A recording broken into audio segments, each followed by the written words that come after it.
சிவாய் நம்ம திருச்சிட்டோம்னா ஒரு முள்காட்டுக்குள்ள நந்தியினுடைய வாயும் சிவலிங்கத்தோட ஆவடையும் உடைஞ்சிருக்கிறதா கோவை அரண்மனை அறக்கட்டளைக்கு ஒரு தகவல் கிடைச்சது. இந்த இடம் நாகப்பட்டினம் மாவட்டம் திருக்கண்ணங்குடி பக்கத்தில் பரப்பணுங்கிற கிராமத்தில் இருந்தது. சுற்றிலுமே முள்காடு. சென்னை மற்றும் உள்ளரை சேர்ந்த அன்பர்கள் ஒன்றிணைஞ்சு முள்காட்டு அகற்றிய பின்னாடி தான் ஒரு அழகான அம்பாள் சிலையோட திருமணிகள் இருந்தது. செங்கல் கோவில இருந்து என்ன காரணமோ இப்படி சிதைஞ்சிருந்தது.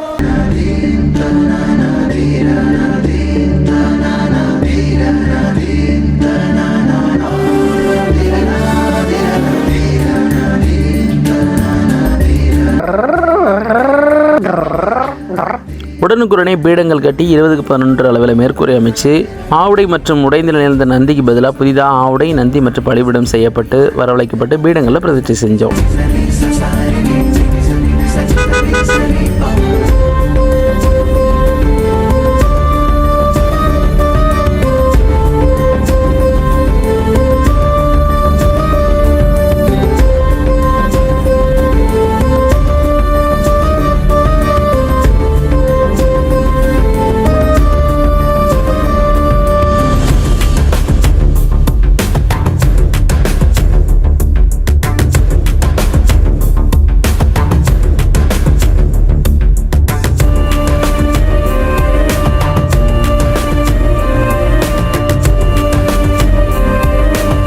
திருமுறைகளை கயிறு சாற்றி கரந்தார்குலடி உடனாகிய கோணவிரான்ற திருநாமம் பெற்று கலச பூஜை செஞ்சு ஊர் மக்கள் கையில் வழிபாட்டுக்கு ஒப்படைச்சிட்டோம். நீங்களும் இந்த திருப்படியில் இணைஞ்சிக்கணும்னா அரண்மனைங்கிற ஆப்பை டவுன்லோட் பண்ணி இன்னைக்கு 100 ரூபாய் திட்டத்தில் இணைஞ்சுக்கோங்க. 100 ரூபாயில் 100 சிவாலயங்கள் திருப்பணி பண்ணலாம். சிவாய நம்ம திருச்சிட்டம்பலம்.